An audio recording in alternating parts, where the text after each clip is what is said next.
Hello guys, good morning. At dahil nandito tayo ngayon sa Bicol, ay ibabahagi natin ang paggawa ng pili nuts. Ang una natin gagawin ay magpakulo tayo ng tubig. At pag kumulo na ito, ay ilalagay naman natin ang pili para lumambot ang balat na ito. At pagtapos na ito, ay magbabalat na tayo. Katulad ng ating pinapakita ngayon.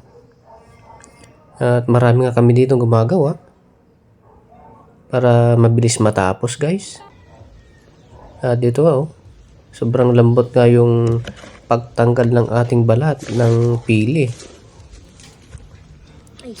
Ito lang kasi mabusisi lang kasi sa sobrang dami nito ay kailangan natin ng maraming tao. At dito nga guys ay hinuhugasan na natin yung pili para bago ibilad ay malinis ito. At ito nga ay bibilad na natin. At ito nga si Ma, nagbibilad na siya ng pili. At mga bandang hapon na ito ay inahon na nga namin yung pili para buksan na. Ito nga po, tanggal na yung balat na ito at nabuksan na natin.